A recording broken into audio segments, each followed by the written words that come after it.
Senior Coroner Joanne Kersley said Rochdale Borough-wide housing were not proactive, and asked how in the UK in 2020 does a 2-year-old child die as a result of exposure to mould.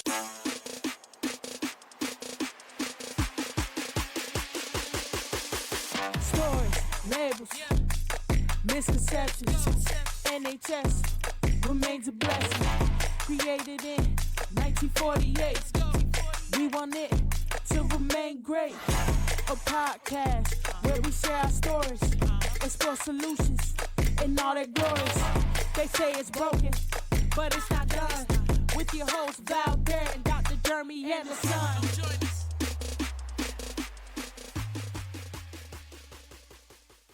Welcome to Stories, Labels and Misconceptions, co-hosted by me, Val Barrett. And Dr. Jeremy Anderson. A podcast where we share our stories, experiences and explore solutions to the issues we face today within the NHS and social care. This is part 2 of Housing and Health, the Hidden Dangers of Mould. So it's just carry on from the little boy. And I really do hope I'm giving him justice, pronouncing his name correctly. His name was Awaab Ishak. Please forgive me if I've got that wrong. I really am sorry. We know that tonight highlighted that his family was living in a house full of mould. What followed was he was age 2, Awaab was age 2, and he died from a respiratory condition caused by exposure to mould at his Rochdale home. That's what the inquest found. And the Housing and Health Secretary said new guidance, this is what happens, new guidance would come in summer. So it comes after a coroner asked the government to take action to prevent future deaths, because we know this won't be the last, we know. So the inquest was also heard that Awaab's father repeatedly raised the issue since 2017 for 3 years. So can you imagine the 3 years you are saying the same thing over and over again?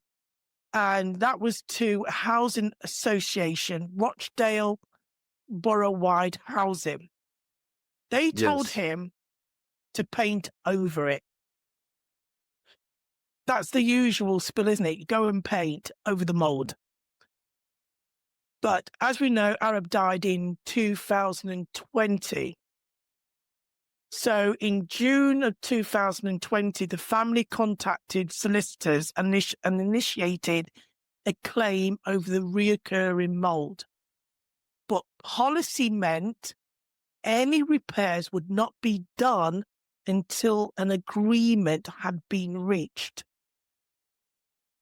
The family said they had no doubt at all we were treated this way because we are not from this country and less aware of how the system in the UK works. I can assure you, sir, I was born in this country. There's many of us born here that still don't know how the system works. Trust me.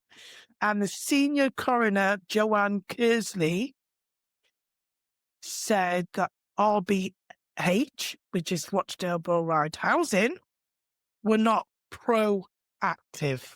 And asked, how in the UK in 2020 does a 2-year-old child die as a result of exposure to mould in Britain? But following her damning conclusions, because she really was damning, I thought that was really good, she asked the government to address the fact is housing health and safety rating system, this is the line, that the housing and safety rating system does not reflect, remember that, does not reflect the known risks of damp and mould to health. Now, I'm not a damp and mould expert. I'm not a doctor, but even my brain can say if you live in damp and mould, the likelihood is you're going to get sick. Do you know what I mean, Jeremy? Yeah, of course. It's likely it's needed to be written. Anyway, let me carry on. She Okay. also raised how the private landlord sector does not have access to the housing ombudsman for their complaints to be investigated independently.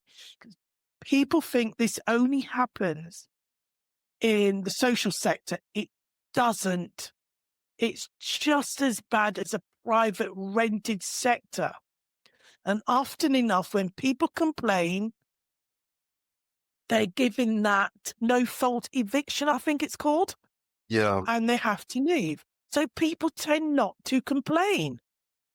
So in provides of this response to the report, this is what government says. We offer, because of course they do, our sincere condolences to Awaab Ishak's family and emphasise the government's commitment to addressing the matters of concern raised by the coroner. The matter of concern identified in the report as follows.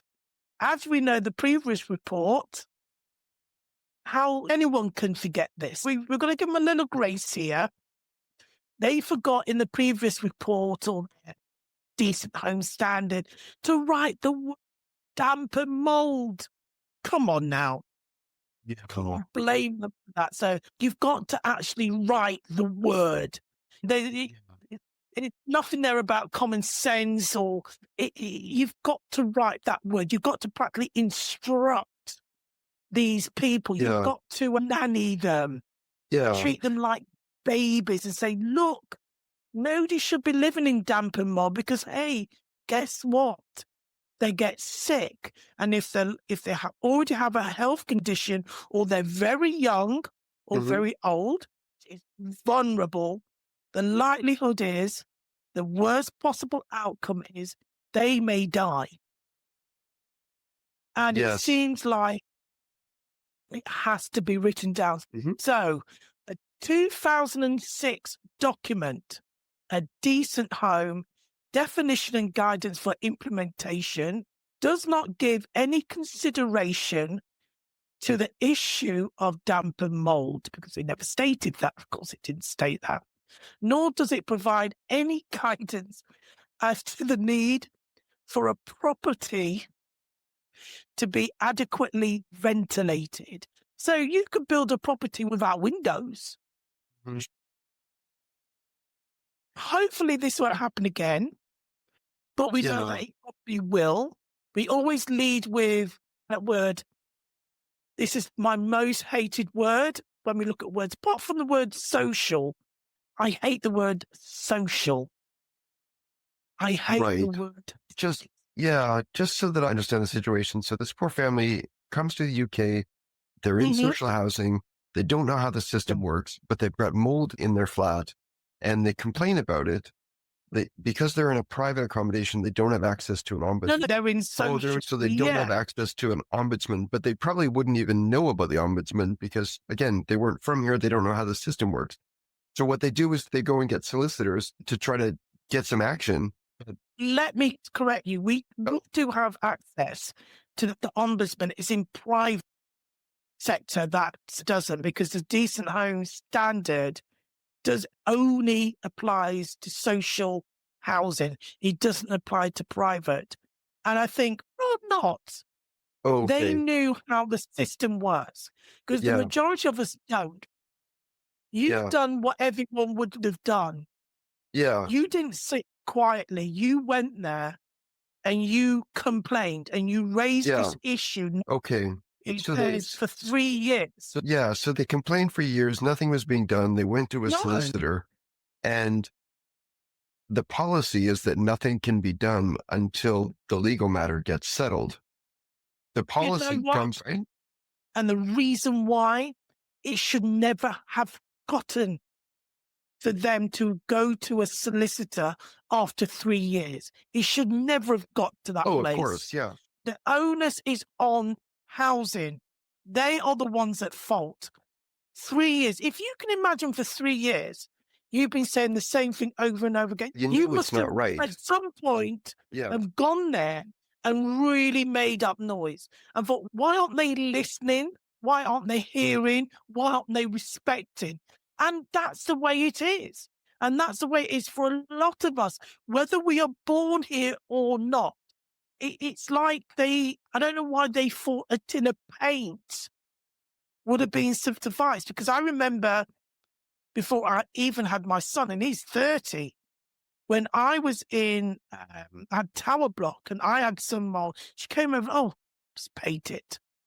She was so Yeah. flippant, oh, just paint it. Yeah. It's just going to go. And I think it gets to the point where so many people had mold, so many, that they probably couldn't cope. I don't know. But in that situation, I don't know. Because I know where I lived, they had a policy where no one could move. You could move within the estate, but you couldn't move out because everybody wanted to move. Right. And they just couldn't cope. But it didn't need to get this far. It didn't need to. And it shouldn't have. And I don't think it's going to be the last. I really don't. No. And even though, this podcast has been recorded on the 1st of June. So it'd be interesting to know if Labour get in, what their policy is around housing. Maybe that raises a good question for us to think about. Does it really matter Mhm. which political party's in power? Or what I suspect is it really is a question of priority, right? So you want there to be social housing. You want people to not be homeless and for the disabled or elderly to have a place to live and not suffer. But if you don't want to pay for it, you can't have both, right? If we decide we want this, we also have to be willing to pay for it. If we don't want to pay for it, we have to just admit that. You mean taxes going up? Yeah, for some people at least. Nobody wants to talk about that, but I just think if you get damp and mold out of the housing stock in this country, it's going to take a significant chunk of money. And either This we is want what to pay for that or we don't. You know what? This is what happens when you leave it. Sure. This is what happens. But it has to be dealt with or it just gets worse. And if we're not going to deal with it, we have to just admit that we're okay with people being homeless, little kids dying, people with disabilities and conditions dying or getting sick because they live in a place with damp and mold. Or in some cases, if there's a large amount of properties in a certain area or on a estate, it might be cheaper to knock them down and build them up again. Sure. Sometimes that is better. Knock the bloody things down and build them back new. Yeah. But then price in the maintenance when allocating the funds. So if you can build as many units as you want, but if you don't price in the maintenance, then you're stuck with the same problem 5 years down the road. I don't know if it's got to do with anything like how old the properties are. I don't know. I don't work in housing, builder. I don't know. Yeah. I don't know if brand new properties have this issue. But let me quickly tell you what the Housing Ombudsman's report was. According to the Housing Ombudsman's 2022 Insight Report, the final quarter of 2022 saw a 29% increase in the volume of social housing complaints and inquiries received compared to the same quarter in 2021. So property condition was the most common type of complaint. With over, so people are complaining more. Yeah, 51%. Yeah. So it could be that it could be two things. Either more people are complaining and going through that route of the housing ombudsman, or it's the same number of people. I don't know. But it does say there's an increase. Probably more people are knowing where they can go to complain outside of the people that actually house them. 51%, that is a lot of property condition. And that is a 10% rise from the previous year. And Awaab died in 2020. That increase was after Awaab Ishak died. Still, whether it's because properties were damp or had mould, they are still not listening or doing anything for tenants. So what this does, it highlights a need for reform. Yeah, maybe we need to do a follow-up to this and get someone from a charity like Shelter or something. Yeah. So the most common safety issues reported by tenants mirrored those who reported problems with their home maintenance. Mold, damp, and condensation, 56%. Yeah. That's a lot. Home insulation, 20%. Ventilation, 19%. Electrical wiring, 17%. And when we look at electrical wiring, I had a brand new washing machine and dryer. And every time I put them both on, it would trip the wire. And I phoned housing there saying to me, perhaps one of them is broken or something. So I got my insurance people to come out. Checked everything. Nope. Everything's fine. It's this. It's their switch. It's them. So I called them back. Person on the phone said to me, I have too many appliances.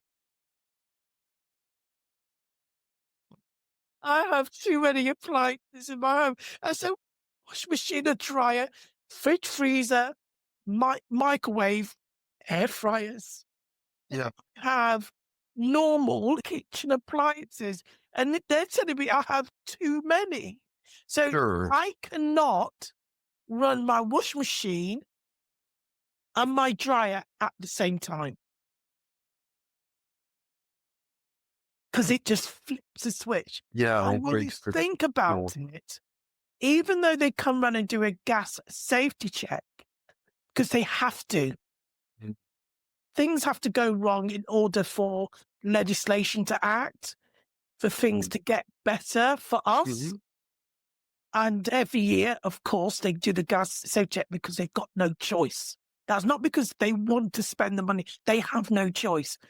But I don't know if they've ever checked the electrical wiring. Because electricity is just as dangerous as gas. Certainly, yeah. And when these flats and things were built, I'm sure the electrical standards were not the same as they are now. And certainly people probably, I suppose what you were told you had too many appliances is probably when these flats were built, people didn't have a lot of appliances, so the electrical isn't built for that. But of course, our lifestyles are changing. Technology advances. We need more power. Most people didn't have computers when these flats were built either. So it's not surprising that you're tripping the switch. But don't forget, even appliances have changed. So these appliances are getting more bells and whistles on. All of that draws more power. Yes, I don't know. But they're coming with more bells and whistles. And half the time you don't use all the bells and whistles. Yeah. And you think to yourself, those are the ones that break down more because there's so many things going on. So I try and get one that hasn't got too many bells and whistles. I don't need Bluetooth. I wouldn't be out and connect my washing machine or dryer via Bluetooth. I try not to because all you want it to do, you want it to wash clothes. Your washing machine to wash clothes. Anything else, that's up to you. But that's basically what they should be for.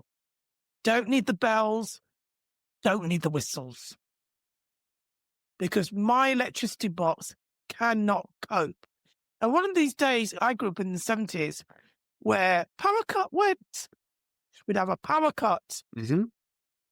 and we get the candles again. Can you imagine getting a candle now? Can you imagine that? Yeah. I think that's dangerous. When you think about it. That's right. What's dangerous about that? But we didn't think of that back in the 70s. No. Not. Here's how it is. But there's Yeah. always complaints. And since that report, the complaints are just going up. And I'm sure the private rented sector, Yes. people forget that's larger than the social. Of course. It is a much larger sector, but you seem to have more legislation when it comes to social house, private. But I think things are going to change. I think they are, because private is always going to be here, and it's just going to get bigger. And they know that they have to update this law to include the private sector. I think so. Yeah. We get. That's my last word. It does. It shouldn't, but it does. I have enjoyed today's session. We've gone around the house. We've gone around the houses. Yeah. Did that miss you? Did that joke just miss you? Going around the houses. Yeah. I think I don't know the reference. I don't think talking about housing. Oh, yeah. But going around the houses, is that an expression? Oh, God, I forget. You're Canadian, everyone. Yes. Canadian. There's certain phrases that we say in the UK goes above this man's head.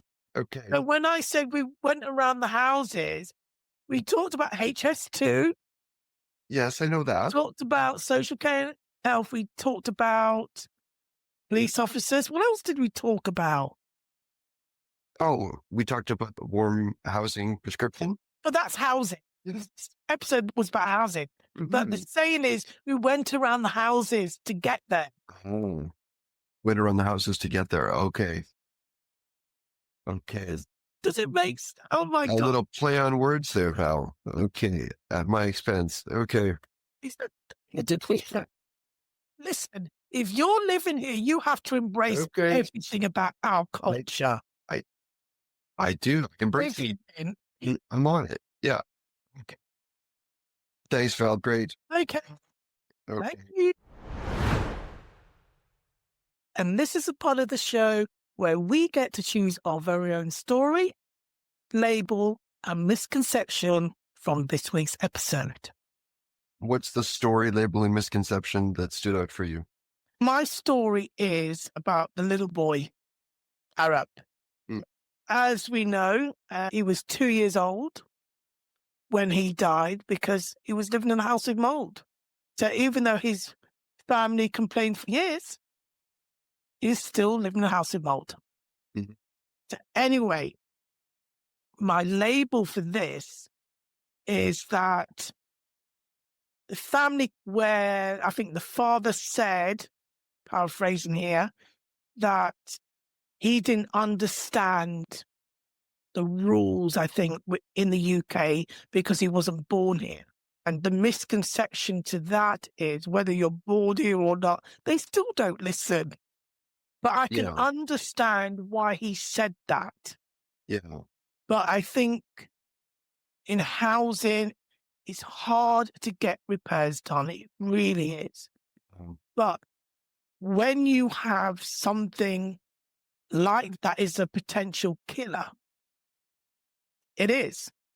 The housing officer might as well have just gone in their car and ran them over. It is a potential killer. But because they're not in the car revving it up to run them over, they probably didn't see it like that. No. And I'm going to add a bit on, because even though after the coroner's report and the government updated their legislation or whatever it was, they added the word mould. Now, you would think in the normal world where we live, as an adult that when you work in a particular profession, that you wouldn't need to be told that mold is dangerous if not treated. And I think it says a lot about us that we have to be so specific. Are we going to wait for the next one, which might be, I don't know, something else? Because we know asbestos, because back in the day, they used to use a lot of that. And then eventually we began to realize that brought a lot of problems. How bad are things going to get for them to realize that XYZ is a potential killer for the very young? Don't forget, he was 2 years old. So his lungs, his chest, and somebody very old or somebody already got a health condition. But yeah, sad as it is, that is mine. Jeremy, tell us what your story label for this episode is, please. Yeah, the story highlight for me is really this example of the Canadian program where they give housing to people first, and then with the expectation that people could make their life better after that. And that was a difference. And I think the label with that is really about homeless or homelessness. What does it mean? Why is someone homeless? And do you need to fix your problems in order to not be homeless, or do you need to just not be homeless? And then it's a lot easier to fix your problem. Right? Well, we already said before that you could have a problem. You could be a drug addict or whatever. Yeah. But given a home, that takes away another problem. Yeah. And then if you're in a home, it's easier to get support. It's easier to go on and get a job, get trained or whatever. But everybody needs that base. Everybody needs to be able to, because you can't have a bank account. You need the first rung of the ladder, Maslow's hierarchy of needs, in order to progress in society. Exactly. That also comes with social care and health support in the community. Right now, as we know, we have social care and health crisis, and we have a housing crisis. Yeah. And all these things go hand in hand. Yeah. And I think the misconception is that people should be able to fix their problems and that will help them able to house themselves.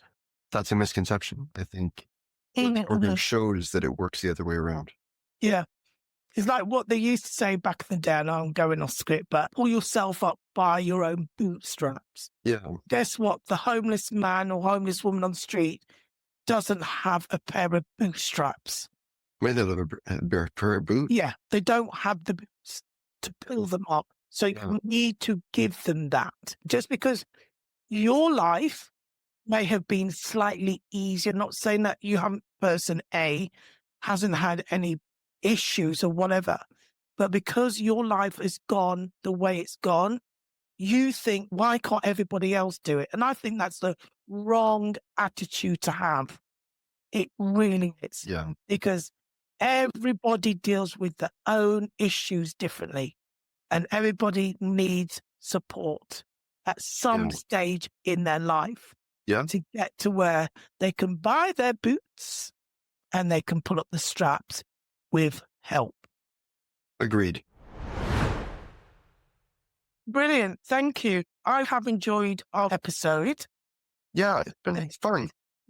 And it'd be nice to know if you agree with either Jeremy or myself about our choice of stories, labels, or misconceptions, or do you have your own? Bye-bye. Don't forget to subscribe wherever you get your podcasts, and even leave us a review on iTunes. It really does help.